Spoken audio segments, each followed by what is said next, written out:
नमस्कार दोस्तों, स्वागत है आपका स्टडी फॉर सिविल सर्विसेज में। वीडियो को पूरा देखिए। कोई भी आपका फीडबैक है, कोई सजेशन है, तुरंत वीडियो में कमेंट करके जरूर बताइए। अच्छा लगे तो वीडियो लाइक जरूर कर लीजिए और ऐसे वीडियो लगातार फ्री में पाने के लिए चैनल को तुरंत सब्सक्राइब कर लीजिए और बेल आइकन को जरूर टैप कर लीजिए ताकि आगे भी सारे वीडियो आपको मिलते रहे। यूट्यूब में फॉलो करते हैं तो प्लीज ये वाला फ्री टेलीग्राम चैनल जरूर ज्वाइन कर लीजिएगा। सारे नोटिफिकेशन, सारे अपडेट यहीं पे आते हैं, ध्यान रखिएगा। स्टडी फॉर सिविल सर्विसेज का कोई भी पेड ग्रुप अगर आपको ज्वाइन करना है तो सिर्फ 856480560660897523864455 यही नंबर है हमारे, सिर्फ जहां पे कॉल या व्हाट्सएप कर सकते हैं। इंस्टाग्राम पे हमारा पेज जरूर फॉलो कर लीजिएगा, studyforcivil.services है। ट्विटर पे हमको जरूर फॉलो कर लीजिएगा, @studyforcivils है। दोस्तों, ऐसे राइटिंग का हमारा सीक्वेंस लगातार चल रहा था और आज के टॉपिक को हम देखेंगे जो कि है 75 ईयर्स ऑफ इंडिपेंडेंस। आज़ादी को 75 साल पूरे हो चुके हैं। 1947 में हम आज़ाद हुए थे। तारीख बताने की आवश्यकता नहीं है, आप सभी जानते हैं। और आज यानी 2022 15 अगस्त की तारीख तक कुल मिलाकर 75 ईयर्स कंप्लीट हो गए। 75 साल में कोई भी मनुष्य पैदा होकर बूढ़ा हो जाता है और बहुत से लोग स्वर्ग सिधार जाते हैं। लेकिन अपनी आज़ादी और देश की अगर बात करें तो ये तो हमेशा चलायमान रहेगा। मतलब ये शाश्वत चीज़ है, ये हमेशा चलती रहेगी, कभी समाप्त नहीं होगी। तो ऐसे में जो 75 साल हमने कंप्लीट किए हैं उसमें क्या पाया और क्या खोया, ये देखने का अवसर है। क्योंकि इतना लंबा समय हमने गुजार दिया, क्या डेवलपमेंट हुआ है और कहाँ कमियाँ रह गई हैं, इसका पूरा एक यहाँ रिव्यू लिया जाए तो ज़्यादा बेहतर होगा, ताकि आगे आने वाले वर्षों में हम बेहतर काम कर सकें। तो ऐसा नहीं है कि सिर्फ कमियां ही अभी तक के समय में रही हैं, बहुत से सुधार हुए हैं, बहुत ज़्यादा हमने ग्रोथ भी की है। 1947 का भारत आज नहीं है, बहुत तरह का डेवलपमेंट हुआ है। तो उन डेवलपमेंट्स को सेलिब्रेट करना है, इसीलिए यहाँ पर लिखा गया है कि सेलिब्रेशन और रिस्पॉन्सिबिलिटी क्या है। ये असल में सेलिब्रेशन है कि रिस्पॉन्सिबिलिटी है, हमें खुश होना चाहिए या फिर जिम्मेदारी का एहसास होना चाहिए। तो असल में दोनों होना चाहिए, सेलिब्रेशन भी होना चाहिए, खुशी मनाने का हक है हमें। 75 साल हमने अपने बूते गुजारे हैं, दुनिया के सामने अपना सामर्थ्य सिद्ध किया है। लेकिन रिस्पॉन्सिबिलिटीज़ हैं, रिस्पॉन्सिबिलिटीज़ इस चीज़ की है कि आगे भी इस ग्रोथ को हम बल्कि और दुगनी तिगुनी रफ्तार में लेकर चलते रहें। दूसरी बात ये कि जो कमियां हैं, जहाँ पर बाधाएं खड़ी हैं, बाधाएं तो है ही हैं, तो उन बाधाओं को दूर करें, ये हमारा ही दायित्व है। तो आइए देखते हैं। 15 अगस्त 2022 की बात है, 75 ईयर कंप्लीट हुए। जैसा कि आपको कहा वही चीज़ें यहाँ लिखी हुई है। तो इंट्रो में यही बातें कहते हुए आपको शुरू भी करना होता है। सेंट्रल गवर्नमेंट का अपना प्लान था, उसने पूरा 75 ईयर के सेलिब्रेशन में आज़ादी का अमृत महोत्सव घोषित किया था, जो कि 75 सप्ताह चलने वाला था। 75 इसमें जो वीक्स हैं वो इंक्लूड किए गए थे। तो ये 15 अगस्त 2023 तक ऐसे ही चलता रहेगा। लगातार सेलिब्रेशंस जो हैं वो चलते रहेंगे। इसमें तरह तरह के सब प्रोग्राम्स जो हैं उनको लॉन्च किया गया था। साबरमती गुजरात का जो है, आप जानते हैं कि ये दांडी मार्च से जुड़ी हुई जगह है, गांधी जी का क्षेत्र। तो इसको चूज़ किया गया था इनॉग्रेशन के लिए। आज़ादी के अमृत महोत्सव को लॉन्च किया गया प्राइम मिनिस्टर के द्वारा, तो ये यहीं से इनॉग्रेट किया गया इसे। और it was from here that the Dandi march was started under the leadership of Mahatma Gandhi. Mahatma Gandhi ने यहीं से अपना दांडी मार्च शुरू किया था और फिर अरब सागर के तट पे जाके, जो दांडी नाम की जगह थी, वहाँ पे सांकेतिक तौर पे अपना जो साल्ट ला था उसको तोड़ने का काम किया था। हालांकि अंग्रेज़ों ने इसके मामले में बड़ी खिल्ली उनकी उड़ाई थी, लेकिन अंग्रेज़ों को भी ये रियलाइज़ हो गया था कि ये कोई छोटा मोटा मामला नहीं है, बात सिर्फ नमक की नहीं है, यहाँ अंग्रेजी सरकार का विरोध हो रहा है। बाद में गांधी जी को अरेस्ट किया जाता है, लेकिन फिर एक ट्रेडिशन सा निकल जाता है, जहाँ भी तटवर्ती क्षेत्र थे, कोस्टल एरिया थे, वहाँ लोगों ने ऐसे ही नमक यात्रा की थी, जैसे दांडी मार्च था। तो ये चलता रहता है। तो कुल मिलाकर till completion of 75 years of independence, that is till 15 August 2022, various programme were organise all over the country for 75 weeks. तो ये चलता रहा। 75 वीक्स ही नहीं बल्कि और पीछे से इसकी प्लानिंग चल रही थी। Many programs organized in every state and every union territory of the country as well as Indian embassy were also a part of this festival. सिर्फ देश में नहीं बल्कि विदेश में भी जो दूतावास थे, जहाँ पे एम्बेसडर्स रहा करते हैं हमारे देश के प्रतिनिधि विदेशों में, वहाँ भी इस चीज़ को सेलिब्रेट किया गया। मतलब विदेशों तक ये संदेश पहुँचाया गया कि भाई भारत की आज़ादी जो है वो 75 साल की हो गई है और 75 साल में हमने बहुत कुछ अचीव किया है और आगे भी हम इस दिशा में बढ़ते रहेंगे। अब बहुत तरह की प्रदर्शनियों का आयोजन किया गया, एग्जीबिशन जो है वो लगाए गए और 259 मेंबर्स की पूरी एक नेशनल लेवल की, बल्कि हाई लेवल की नेशनल कमेटी को डेवलप किया गया था, मतलब उसको ऑर्गेनाइज किया गया था। और वो इस पूरे प्रोग्राम का बायोडाटा तैयार करती है, उसकी स्ट्रेटजी तैयार करती है, उसका पूरा ब्लूप्रिंट तैयार करती है।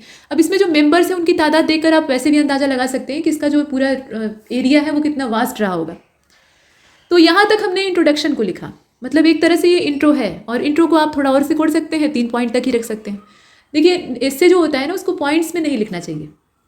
तरीका इससे को लिखने का सबसे अच्छा ये है कि आप पैराग्राफ वाइज लिखिए, हेडिंग वगैरह भी मत डालिए। जितने भी अच्छे लेवल के आर्टिकल आप पढ़ते हैं, जैसे द हिंदू में आप एडिटोरियल पढ़ रहे हैं या इंडियन एक्सप्रेस में पढ़ रहे हैं या मान लीजिए दैनिक जागरण में हिंदी में पढ़ रहे हैं, कुछ भी, तो आर्टिकल्स जो होते हैं उसमें कभी भी हेडिंग नहीं होती है, आमतौर पर नहीं होती है। वो ज़्यादातर पैराग्राफ में लिखे जाते हैं और बड़े शौक से पढ़े जाते हैं।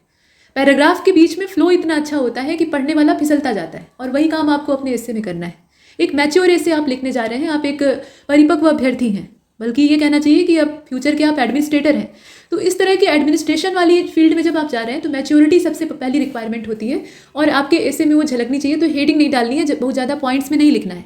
अब प्रश्न ये है कि यहाँ पॉइंट्स में क्यों दिया गया है? तो यहाँ इसलिए दिया गया है ताकि आप जो फैक्ट हैं उनको अपनी डाटा बुक में इंक्लूड करें, मतलब यहाँ से तथ्यों को लीजिए, कहने का मतलब है। और जो लेक्चर आपको इसके पीछे से सुनाई दे रहा है उससे आप अपनी स्ट्रेटजी पूरी बनाइए और अपने तरीके से लिखिए। ये उतारिए नहीं, अपने तरीके से लिखिए, अपना तरीका सीखिए कि कैसे आप खुद को इंट्रोड्यूस कर सकते हैं या कैसे आप रिप्रेजेंट कर सकते हैं अपने विचारों को। तो फिलहाल अब यहाँ देखिए, देश के स्तर पे बहुत सारी प्रदर्शनियाँ आयोजित की गई और तमाम कार्यक्रम हुए। नॉन कॉपरेशन मूवमेंट का जो पूरा रेखा चित्र है उसको प्रस्तुत किया गया। इसके अलावा सिविल डिसोबीडियंस मूवमेंट जो है, क्विट इंडिया मूवमेंट है, और आज़ादी की दिशा में जितने भी प्रयास किए गए हैं, मतलब 1857 से लेकर जितने भी प्रयास किए गए हैं उन सबको इसमें दर्शाया गया चित्र के माध्यम से। कहीं पर प्रदर्शनी हो रही थी, कहीं पर कोई हैंडीक्राफ्ट वाला प्रोग्राम हो रहा था, कहीं पर कुछ नुक्कड़ नाटक हो रहे थे, कुछ चित्रकला प्रतियोगिता हो रही थी। बहुत सारे इसके माध्यम थे जिसके माध्यम से इन चीज़ों को दर्शाया गया, लोगों को जागरूक करने का प्रयास किया गया कि देखिए आज़ादी की असली लहर क्या होती है। अब यहाँ ये कहा गया कि दांडी मार्च महात्मा गांधी, मतलब यहाँ दांडी मार्च के साथ महात्मा गांधी को जोड़ा गया, साथ में नेताजी सुभाष चंद्र बोस और अदर लीडर्स जो मूवमेंट के हैं उनको याद किया गया। मतलब नेताजी सुभाष चंद्र बोस, सरदार भगत सिंह और न जाने कितने नाम गुमनाम शहीद हैं जिनको कि हम इस दिशा में जोड़ सकते हैं, तो उन सबको स्मरण कराने का ये बढ़िया मौका था।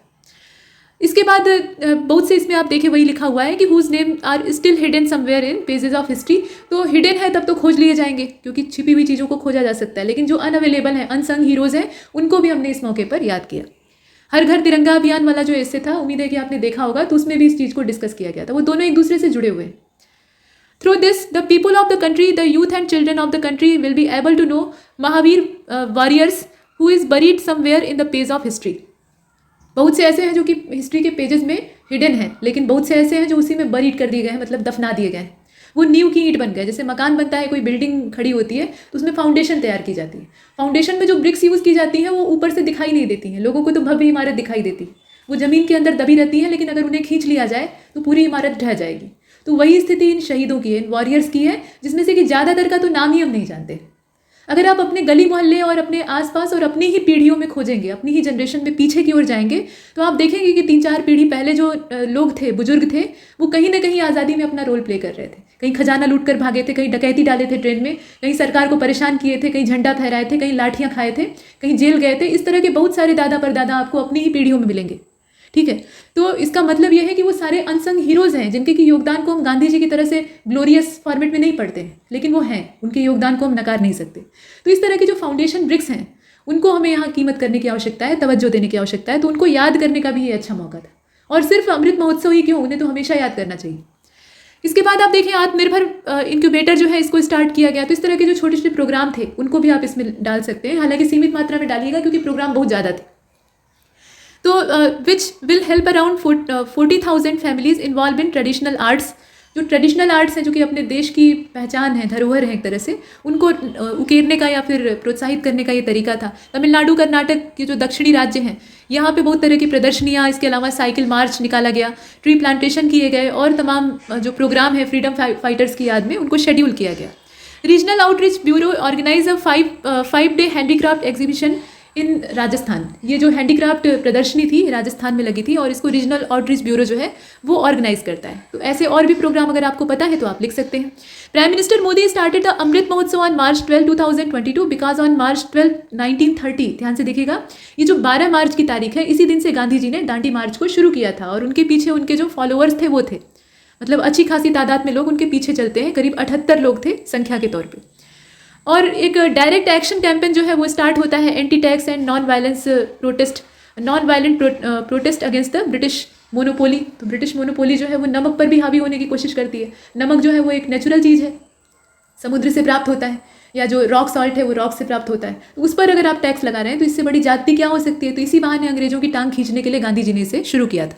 मतलब नमक तो एक बहाना था, ब्रिटिश शासन को ये जताना था कि तुम यहाँ के कोई सम्राट नहीं हो, मतलब महारानी की सत्ता चलती होगी वो ब्रिटेन में चलती है, तो तुम हमारी जो प्राकृतिक चीज़ें हैं उन पर दादागिरी नहीं कर सकते हो, हमारे नेचुरल राइट्स नहीं छीन सकते हो। और अंग्रेजी पत्रकारों ने गांधी जी की हंसी भी उड़ाई थी कि गांधी महोदय जो है वो नमक वाला नमकीन पानी उबाल कर ये सोच रहे हैं कि वो अंग्रेजी शासन की जड़ उखाड़ लेंगे। मतलब हमारी जो मोनार्की है उसको ख़त्म कर लेंगे। तो गांधी जी ने रिप्लाई किया था कि हम तब तक इस पानी को उबालने के लिए तैयार हैं, इसकी बॉइलिंग करने के लिए तैयार हैं, जब तक कि हमें डोमिनियन स्टेटस नहीं प्राप्त हो जाता। तो ये कहानियाँ आपने सुनी होंगी हिस्ट्री में, इसे आप इंक्लूड कर सकते हैं चाहे तो, हालांकि इतना प्रासंगिक नहीं है। The world is changing and new world is emerging. अब दुनिया बदल रही है, वो पुराना वाला भारत नहीं है, 1947 का नहीं है, तो पूरी दुनिया बदल रही है, तो हम भी बदल रहे हैं। और जो नया संसार है उसमें हम अपनी स्ट्रेंथ को किस तरीके से रिप्रेजेंट करते हैं ये हमारे ऊपर निर्भर करता है। अब इसमें जो हमारी थॉट्स हैं, हमारे जो पॉइंट ऑफ व्यू हैं, वो संसार के सामने रखने का ये एक स्वर्णिम अवसर था। आपने पीछे देखा ना कि जो बाहर के दूतावास हैं हमारे और वहाँ रहने वाले जो एम्बेसडर्स हैं, उनके जरिए भी 75 ईयर को सेलिब्रेट किया गया। तो इससे क्या संदेश हम देना चाहते हैं? विदेशों में सेलिब्रेट करने का मतलब ये है कि हम दुनिया को बता रहे हैं कि हम अपनी आज़ादी का एक महोत्सव मना रहे हैं और अपनी आज़ादी के लिए जितनी कीमतें हमने चुकाई हैं उसे हम याद कर रहे हैं। तो इस तरीके से आप लिख सकते हैं, अच्छा लगेगा। इसके अलावा आप ये लिख सकते हैं कि जो बीते हुए समय का भारत था वो एक गवर्नमेंट पर आश्रित था, मतलब उसमें गवर्नमेंट ही सर्वे सर्वा होती थी, सेंट्रलाइज सब कुछ था। और सेंट्रलाइज एडमिनिस्ट्रेशन की तब हमें आवश्यकता होती है, या सेंट्रलाइज पॉलिटिक्स की तब हमें आवश्यकता होती है जब हमारी बाहरी सीमाएं असुरक्षित हों। जैसा कि आपने पीछे देखा होगा मौर्यन इरा में, मौर्यन एम्पायर कैसा था? चंद्रगुप्त मौर्य के समय से ही उसको आचार्य चाणक्य ने इतना ज़्यादा सेंट्रलाइज किया हुआ था कि बाहर से कोई उसे तोड़ ना पाए। तो वो स्थितियाँ हमारी शुरुआत में थी। शुरुआत में बाहर से बहुत सारे जो भेदिए हैं वो ताक लगा के बैठे हुए थे कि कोई मौका मिले और वो हमारी सीमाओं में घुसे, और वो घुसते भी हैं, मतलब एक बड़ा हिस्सा अपने कैप्चर कर लेते हैं, लेकिन फिर भी अपनी जो मंसूबे उनके थे उसमें कामयाब नहीं होते हैं, जैसे चीन और पाकिस्तान। तो भारत ही हावी होता है अंत में, लेकिन बात यह है कि अब वो स्थितियाँ नहीं हैं। हालांकि सीमाओं की सुरक्षा अभी भी हमें देखनी है, वो संवेदनशील मुद्दा है और अभी भी स्थितियाँ बहुत अच्छी नहीं हैं। लेकिन अभी जो हमारी ग्रोथ की स्थिति है और नागरिकों के अधिकार की बात है, तो थोड़ा सा स्वतंत्र अधिकार भी होने चाहिए। इसीलिए यहाँ पर कहा जा रहा है कि जितना भी काम हमें करना है उसमें सबका साथ, सबका विकास और सबका विश्वास, सबका प्रयास, इस तरह की पहल होनी चाहिए। ये मोदी जी का स्लोगन था। तो उन्होंने कहा कि भाई सबका साथ हो, सबका विकास हो, सबका साथ मिले और सबका विकास हो। और सबका विकास होगा तो सबका विश्वास उस पर होगा, और सबका विश्वास जब जुड़ेगा तभी सब लोग प्रयास करेंगे। तो सबका मिला जुला प्रयास होना चाहिए, सिर्फ सरकार नहीं। जो सेल्फ हेल्प ग्रुप हैं, एनजीओ हैं, या फिर जनता है, मूल रूप से तो जो चीज़ है वो जनता ही है, तो इनके भी प्रयास उसमें जुड़े हुए होने चाहिए। सिर्फ अकेले गवर्नमेंट के ऊपर दारोमदार नहीं होना चाहिए। तो काम बांट कर करने से आराम से हो जाता है, वही बात है। इसके अलावा बहुत तरह के और भी प्रोग्राम लॉन्च होते हैं, जैसे गति शक्ति योजना को तो आप जानते ही, एक मास्टर प्लान था, मतलब ये एक कैटलिस्ट की तरह काम कर रहा था, जो कि बाकी योजनाओं को गति देने का काम करता है, जो कि सुस्त पड़ गई थी, ताकि वो समय रहते पूरी हो सकें। अब the journey to 2047 require each of us to rise up and play our part as individual, group, civil society, institution of government etcetera. मतलब गवर्नेंस से जुड़े हुए जो इंस्टीट्यूशन है उसके तौर पे, मतलब उनकी भागीदारी के तौर पे, या सिविल सोसाइटी है, या इंडिविजुअल, मतलब एक सिंगल नागरिक की हैसियत से हमें अपने व्यक्तिगत प्रयास करने होंगे, ताकि जर्नी जो 2047 की है, यानी अभी 25 साल अभी शेष हैं, ठीक है, मतलब आज़ादी पूरी 100 साल की हो जाएगी 2047 में।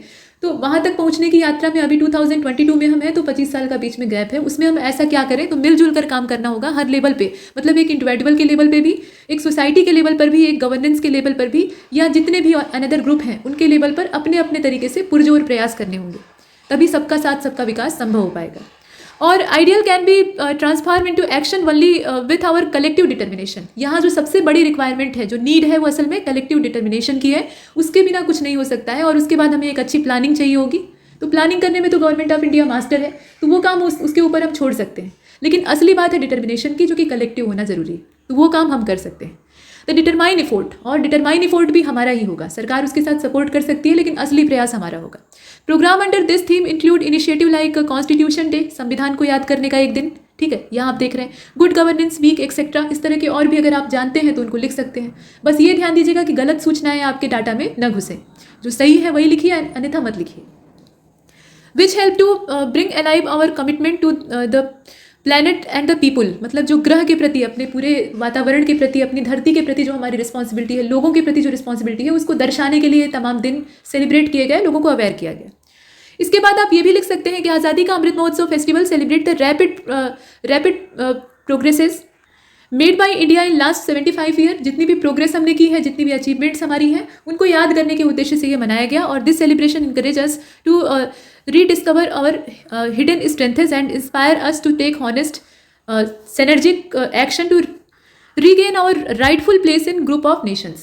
तो जो ग्रुप ऑफ नेशंस हैं, मतलब देशों का झुंड है, या आप कह लीजिए कि संपूर्ण विश्व है, वहाँ पे अपनी पहचान, अपने मुकाम को फिर से वापस पाने का एक तरीका है और इसी दिशा में किया गया प्रयास है। क्योंकि विश्व गुरु की जो पदवी हमारे पास थी वो अब नहीं है। हमारा इतना ज़्यादा एक्सप्लोटेशन हुआ है, इतना ज़्यादा हमने खोया है कि अभी हम उस कंडीशन में नहीं हैं। अभी हम डेवलपिंग कंट्री की हैसियत से हैं, मतलब अभी विकास कर रहे हैं। तो हमें उस पायदान पे पहुंचना है जो कि हमारी पुराने, मतलब जब एंशियंट टाइम पीरियड था उस समय हम जैसी सिचुएशन में थे वैसी वाली। तो वो सोने की चिड़िया वाला जो कलेवर है वो हमें फिर से धारण करना है और उसके लिए एक समय के जो कलेक्टिव डिटर्मिनेशन है, कलेक्टिव एफर्ट्स हैं, उनकी आवश्यकता है। तो इस तरीके से आप लिखें और कंक्लूजन दें। एक सकारात्मक कंक्लूजन के साथ समाप्त करेंगे तो नंबर भी आपके सकारात्मक होंगे। इसमें इतना ही और तब तक के लिए नमस्कार।